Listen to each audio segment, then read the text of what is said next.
जब आज press conference का इख्तिताम कर रहे थे शहबाज शरीफ, तो उनसे आर्मी चीफ से मुलाकात का सवाल पूछा गया तो वो जवाब देने के बजाय बात को घुमाते हुए वहां से चल दिए।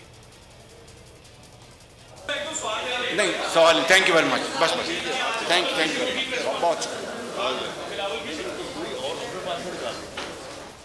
तो शहबाज शरीफ ने इसका कोई वाज़ेह जवाब नहीं दिया। मुलाकातें होने या ना होने पर इस सब बयानबाजियां और तरदीदें डीजी ISPR के एक बयान से दम तोड़ गईं। मेजर जनरल बाबर इफ्तिखार ने आर्मी चीफ से मुलाकातों की सारी तफसील बता दी, जिसके मुताबिक नून लीग रहनुमा मोहम्मद जुबैर ने 2 मरतबा आर्मी चीफ से मुलाकात की थी। पहली मुलाकात अगस्त के आखिर और दूसरी 7 सितंबर को हुई। आर्मी चीफ से ये मुलाकातें मोहम्मद जुबैर की दरख्वास्त पर हुई थी। इन मुलाकातों में नवाज शरीफ और मरियम नवाज से मुताल्लिक बातें हुई थीं।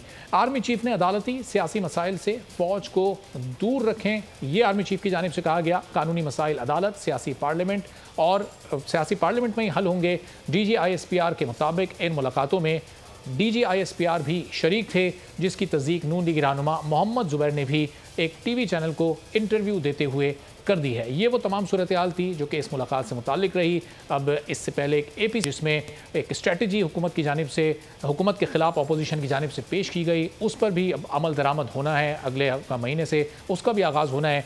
ये वो तमाम तर मामलात हैं जिस पर आज के प्रोग्राम में बात करेंगे। सीनियर रहनुमा नून लीग एहसन इकबाल साहब हमारे साथ मौजूद हैं। तो एहसन साहब, मियाँ साहब APC से खिताब में बहुत ज़्यादा गुस्से में थे, बड़े जज्बाती थे, बड़े एग्रेसिव थे, बहुत गुस्से के साथ वो तकरीर कर रहे थे। वजूहात क्या थी इतने एग्रेशन की, इतनी सख्त ज़बान के इस्तेमाल की?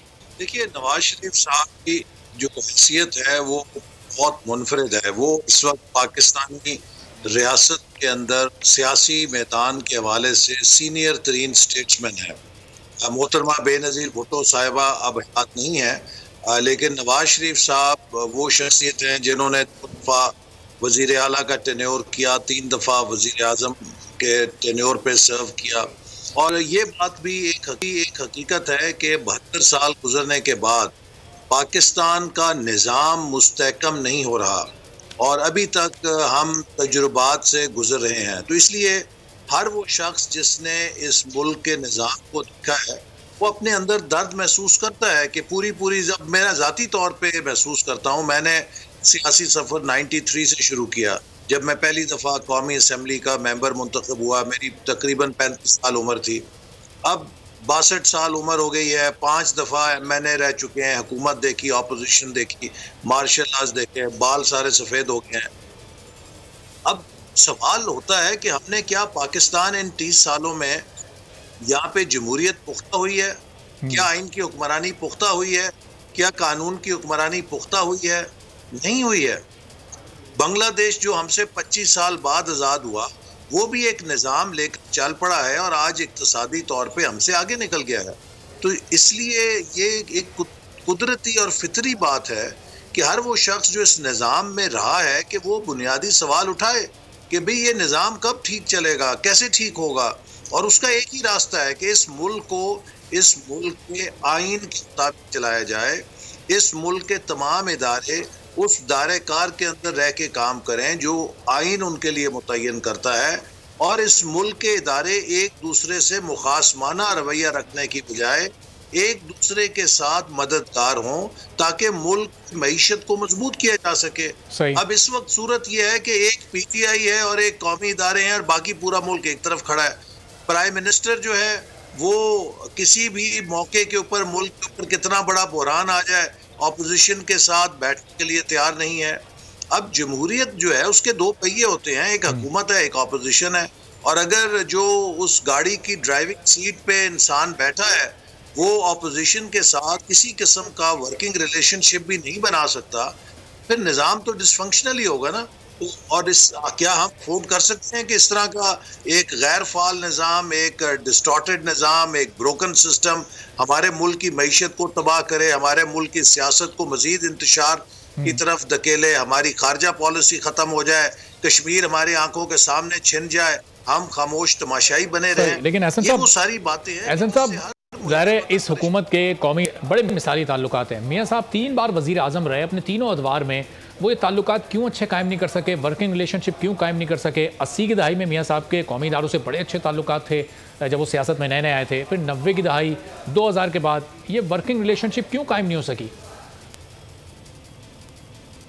देखिए, हर हुकूमत कोशिश करती है कि कौमी इदारों से अच्छा वर्किंग रिलेशनशिप बनाए, लेकिन हमारे मुल्क की एक तारीख रही है और हम उसका इनकार नहीं कर सकते। हम सिर्फ प्रेस रिलीज दे के मुतमिन नहीं हो सकते। देखिए, इस वक्त हमें भी अपनी तारीख से सच्चाई से सबक सीखना पड़ेगा। सियासतदानों से भी गलतियां हुई हैं, अदलिया से भी गलतियां हुई हैं, हमारे अस्करी इदारों से भी गलतियां हुई हैं, हमारी ब्यूरोक्रेसी से भी गलतियां हुई हैं। हो सकता है मीडिया भी कई जगह गलत उसने फ़ायदा उठाया।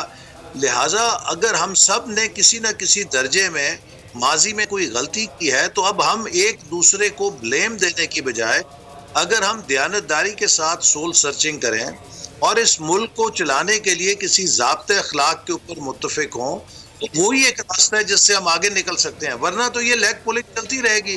और आपको मालूम है कि इस मुल्क के अंदर कन्वेंशन लीग बनाई गई, कितने करोड़ों रुपए लगे उस कन्वेंशन लीग को खड़ा करने के लिए अयूब खान साहब के दौर में। आज कहाँ है वो कन्वेंशन लीग? फिर मुशर्रफ साहब के दौर में काफ लीग खड़ी की गई और वो उसके लिए मरहूम मेजर जनरल जमीर साहब ने खुद बताया कि किस तरीके से तोड़ा गया, किस तरीके से क्या किया गया। ये सारी बातें तो तारीख का हिस्सा है ना, उनको हम झुटला तो नहीं सकते। तो क्या हमने वही कुछ तारीख के तल्ख तजुर्बात दोहराते रहना है या उससे सीख के इस मुल्क को इस्तेकाम की तरफ जाना है, ताकि हम अब अपने बच्चों को एक बेहतर मुस्तकबिल देके जा सकें? हम क्या जवाब देंगे अपनी अगली नस्ल को? एहसन साहब, आप ये बात तो बड़ी अच्छी कर रहे हैं कि अब इल्ज़ाम की सियासत चलकर काम करने की ज़रूरत है, लेकिन जब बलूचिस्तान में आपके अपने दौर में आपकी हुकूमत गिराई गई, उस वक्त क्या आसिफ अली जरदारी के बयानात रिकॉर्ड पर हैं? मियाँ साहब क्या कहते थे आसिफ जरदारी के बारे में, वो भी रिकॉर्ड पर है। लेकिन अपनी तकरीर में सिर्फ आसिम सलीम बाजवा को उन्होंने इसका जिम्मेदार ठहराया। आसिफ अली जरदारी पीपल्स पार्टी को क्लीन चिट दे दी बिल्कुल। देखिए ना, ये इसी तरह का मामला है कि जैसे हम पाकिस्तान के टूटने की सारी जिम्मेदारी जुल्फ़िकार अली भुट्टो साहब पे डाल देते हैं और जनरल याहिया खान को एब्जॉल्व कर देते हैं। हकीकत यह है कि पाकिस्तान टूटने की बुनियादी जिम्मेदारी जनरल याहिया खान पर आयद होती है, जिन्होंने सदारत बचाने के लिए अयूब उस वक्त भुट्टो साहब को और शेख मुजीब को दोनों को आपस में लड़ाया और वो इस कोशिश में लगे रहे कि कोई एक मुझे सदर मान ले तो उसके साथ मिलके मैं दूसरे को चेकमेट कर दूं। और इस सदारत की कश्मकश और लड़ाई के अंदर उन्होंने इतनी तलखियां पैदा कर दी कि बिल आखिर मशरकी पाकिस्तान हमसे जुदा हो गया। लेकिन क्या हम जनरल याहिया खान को इल्ज़ाम देते हैं? नहीं देते। हम आज भी, आप प्रोग्राम देखें जी, भुट्टो साहब ने पाकिस्तान तोड़ दिया। भुट्टो साहब के पास तो कोई ओहदा नहीं था, ओहदा तो जनरल याहिया खान साहब के पास था जो सदर थे उस वक्त। जिम्मेदारी तो आपकी इस बात का फिर ये मतलब लिया जाए, जब आपकी हुकूमत को गिराया गया उसमें आसिफ अली जरदारी का कोई किरदार नहीं था, पीपल्स पार्टी का कोई किरदार नहीं था। उस वक्त जो बयानात दे रहे थे, उस चीज़ का क्रेडिट ले रहे थे, आप उन पर इल्ज़ामात लगा रहे थे और उनका कोई किरदार था ही नहीं। देखिए, जब जो भी सिचुएशन बनती है, जो पॉलिटिशियंस हैं वो उसको एक्सप्लॉइट करते हैं। जैसे जब पनामा केस बना और पनामा का पूरा ड्रामा चला, उसमें हमारे मुखालफिन ने भी छलांग लगाई और उसका फ़ायदा उठाने की कोशिश की। लेकिन आज ये बात तो सबको मालूम है कि पनामा कॉन्स्पिरेसी क्या थी, कैसे की गई, कौन कौन उसका क्या मामला था। इसीलिए मैं कहता हूँ कि बजाय हम अपने माजी के ज़ख्मों को कुरेदें, हम सबको मालूम है, पूरी दुनिया जानती है, हम दुनिया को धोखा नहीं दे सकते। 2018 में अगर हम एक प्रेस नोट जारी कर देंगे कि 2018 के इलेक्शन बहुत शफाफ हुए थे, उससे शफाफ नहीं हो जाएंगे। इस मुल्क के अंदर कम से कम 2 करोड़ वोटर हैं जिन्होंने मुशाहिदा किया है कि किस तरीके से उसमें धांधली हुई थी। इस दुनिया के अंदर बैनुल अक़वामी इदारे हैं जिनके मॉनिटर्स थे, जिन्होंने रिपोर्टें लिखी हैं, उन सबको पता है कि 2018 के इलेक्शन में क्या हुआ था। तो बजाय ये कि हम कबूतर की तरह अपने माजी से आंखें बंद करें, हमारा फ़र्ज़ है। डेंग ज़ियाओपिंग ने जब चाइना को उठाया और नए चाइना की बुनियाद रखी, उन्होंने एक फ़लसफ़ा पेश किया। उन्होंने कहा, learning truth from the facts. जो हमारे माजी के हकायक हैं उनसे हम सच अखज़ करें। अगर हम सच अखज़ नहीं कर सकते तो हम कभी भी तशखीस नहीं कर सकेंगे अपने मर्ज की, हम कभी भी इलाज नहीं कर सकेंगे अपने मर्ज का। तो हम सबको सच तलाश करना चाहिए और इसीलिए हमने ये तजवीज़ दी है कि एक ट्रुथ कमीशन बनाएं जो 1947 से लेकर जो भी हमारे ऐसे वाक़यात हैं उसके ऊपर एक बेलाग राय रखे और हर किसी को पता चले कि उससे क्या गलतियां हुई हैं, ताकि वो तौबा ताइब करें और आगे एक नई शुरुआत करें।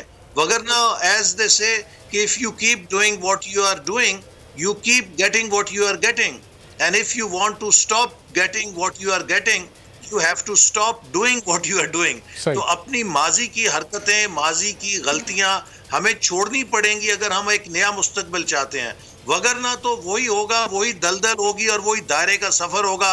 पिछले 72 साल जाए हो गए हैं, अगले 72 साल भी इसी तरह जाए हो जाएंगे।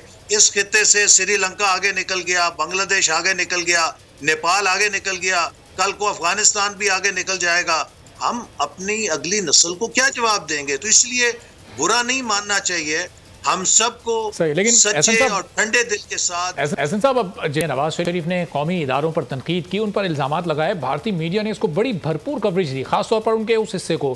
तो अब यहाँ पर हुकूमत ये इल्ज़ाम लगा रही है कि मियाँ साहब ने भारतीय बयानिए को मजबूत किया। अब क्या जवाब देंगे हुकूमती इल्ज़ामात का? फिर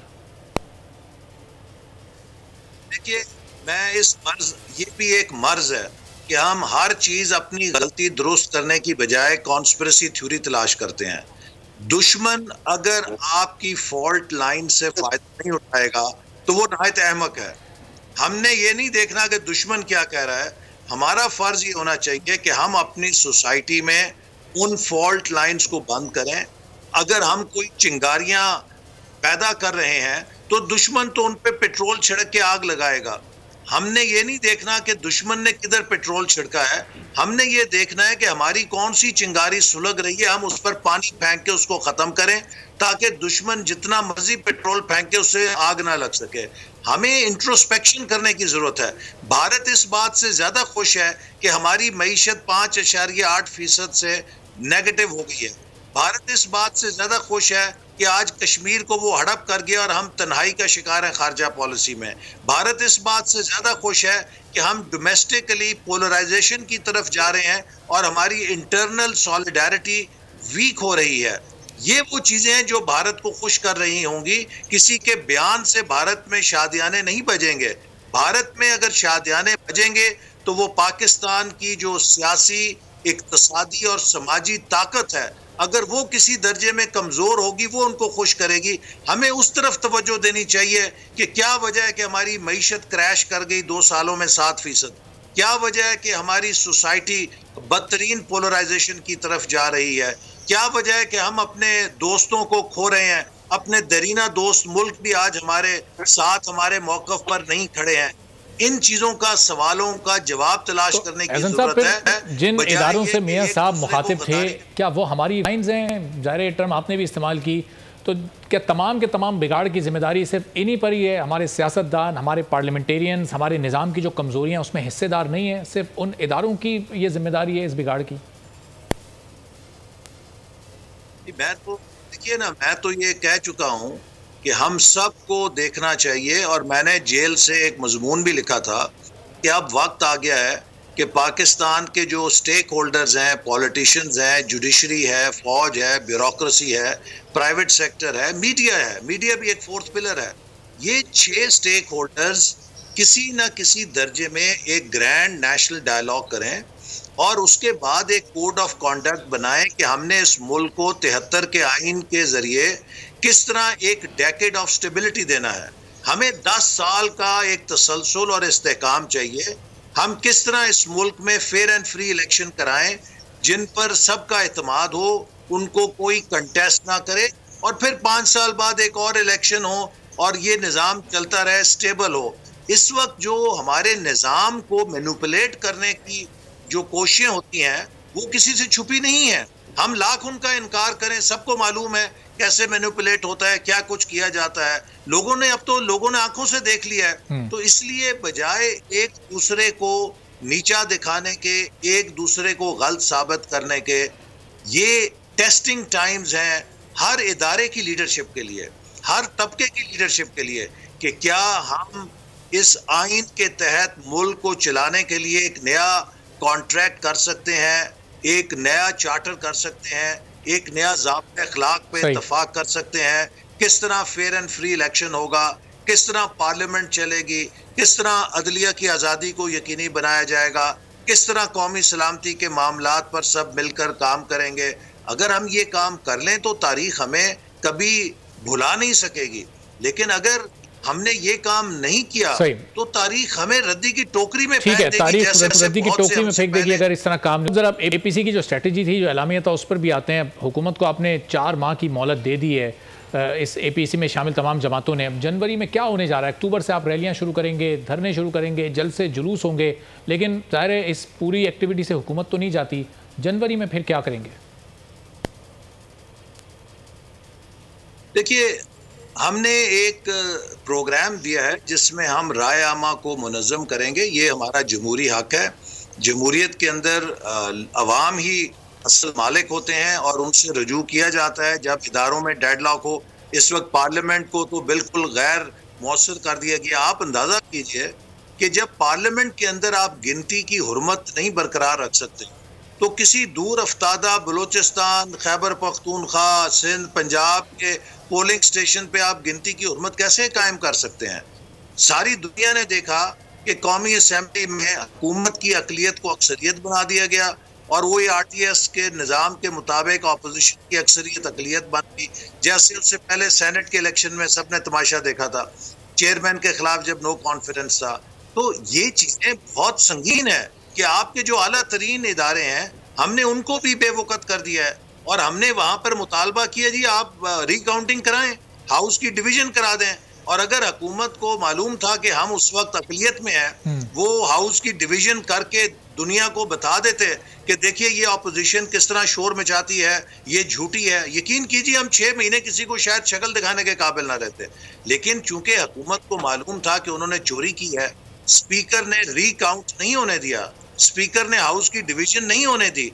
तो अब अगर आप कौमी असेंबली को भी इस सतह पे ले आए कि वहां पे गिनती की हुर्मत भी नहीं है, वोटों की गिनती की हुर्मत, तो फिर हमारे पास क्या रह गया चारा कि हम सिवाय इसके कि अवाम के पास बराह रास्त जाएं, अवाम से रुजू करें और उनके सामने अवाम के पास बराह रास्त जाने से, अवाम के साथ रखने से वजीर आजम तो इस्तीफा नहीं देंगे। ये एक्टिविटी तो वजीर आजम की जमात अपने उस दौर में आपके खिलाफ कर चुकी है।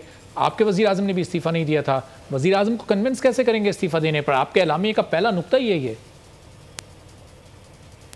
देखिए, जब राय आमा मुनज़्ज़म हो जाए और अवामी दबाव बढ़ जाए तो उसके बाद बड़े से बड़े डिक्टेटर भी इस्तीफा देने पे मजबूर हो जाते हैं। ये हुकूमत तो एक हाउस ऑफ कार्ड्स के ऊपर खड़ी है। वो हुकूमत मजबूत होती है जिसकी पोस्ट के ऊपर कारकर्दगी हो। ये हुकूमत वो है कि जो आज लोगों की बदुआएं ले रही है। हर गरीब आदमी, रेडी वाला, मजदूर, किसान सुबह शाम इनके लिए दुआ कर रहा है कि ये कल के जाते हुए आज जाएं, चूंकि इन्होंने लोगों से रोजगार ले लिया है, लोगों से जीने का हक ले लिया है। हर महीने बिजली और गैस के बिल लोगों पर एक तूफान बन के टूटते हैं। रोजगार खत्म हो गया है। नौजवान यूनिवर्सिटियों से निकलते हैं, उनको बताया जाता है कि जनाब जो पिछले लोग हैं हम उनको निकाल रहे हैं, तो आपको हम कहाँ से नौकरी दें। तो आज पाकिस्तान की मईशत की जो सूरत हाल है उसमें अवाम इंतहाई तौर पे इस हुकूमत से नाला है।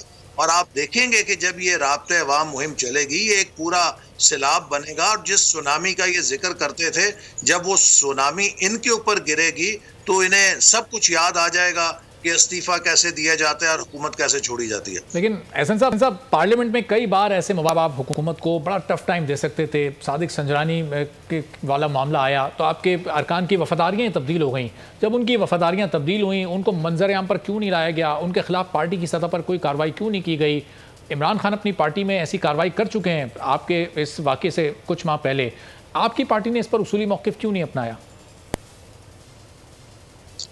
देखिए, इस वक्त जो है कार्रवाई करने का मकसद ये है कि वो लोग जो एलानिया अभी वफादारियां तब्दील नहीं कर पाए, उन्होंने खुफिया तौर पे की थी, हम उन्हें एलानिया हुकूमत की तरफ धकेल दें। अभी आपने देखा है कि चंद माह रह गए हैं और उनमें से जिन लोगों की रुकनीत ख़त्म होगी उनको आइंदा टिकट नहीं दिया जाएगा। पार्टी को मालूम है कि तकरीबन किन किन लोगों ने ऐसा किया है। तो इस वक्त कोई कार्रवाई करना कबल अज़ वक्त होगा। वो लोग सरेआम हुकूमत के कैंप में चले जाएंगे। तो इसलिए मैं समझता हूं कि जब वो एलानिया तौर पे अभी ऐलान नहीं कर रहे या वो वफादारी तब्दील नहीं कर रहे, सही, तो हमें यानी आपको इल्म है कि वो कौन लोग हैं और अगली बार उनको सेनेट असेंबली के टिकट नहीं दिए जाएंगे। अच्छा, APC में आसिफ अली जरदारी साहब ने खिताब किया, उन्होंने कहा कि अब इस खिताब के बाद हो सकता है मैं जेल में हूँ। मौलाना साहब को मुखातिब किया कि मौलाना साहब भी मुझसे मिलने जेल में आए। अब नैब पेशावर ने मौलाना साहब को बुला लिया है, आमदन से ज़ायद असासों के केस में उन्हें बुलाया गया है। ये महज इत्तेफाक है या किस तरह से देख रहे हैं आप इसको? देखिए, ये साफ इस बात का सबूत है कि जो हम नैब न्याजी गठजोड़ कहते हैं कि नैब हुकूमत के इशारों पे चलता है, NAB dances to the tune of the government. और उसका इससे बड़ा सबूत क्या है कि APC के बाद जिस तरह उनके यहाँ तेजी आई है अपोजिशन के खिलाफ, मौलाना फजलुर रहमान को नोटिस जारी किया गया है, तो एक अंधे को भी ये बात नजर आ रही है कि इस मुल्क में एहतसाब का नारा इंतकाम के लिए और सियासी इंतकामी एजेंडे के लिए इस्तेमाल किया जा रहा है। इन चीज़ों से हमें कोई फ़र्क नहीं पड़ेगा, लेकिन हुकूमत की जो साख है वो मज़ीद मुतासर होगी। हुकूमत पहले ही अखलाकी तौर पे दिवालिया हो चुकी है अपने इन इंतकामी हथकंडों से, उसकी मज़ीद गिरफ्त कमज़ोर होगी। क्योंकि माजी में भी हमने देखा है कि इनसे बड़े बड़े डिक्टेटर आए, जब उन्होंने इस किस्म के हथकंडे लगाए तो वो अपने इक़्तिदार को बचा नहीं सकते। आखिर में ज़रा मियाँ साहब की वापसी से मुतालिक भी बता दीजिए। मियाँ साहब ने एक बड़ी तवील तकरीर की, बज़ाहिर वो सेहतमंद दिखाई दे रहे थे।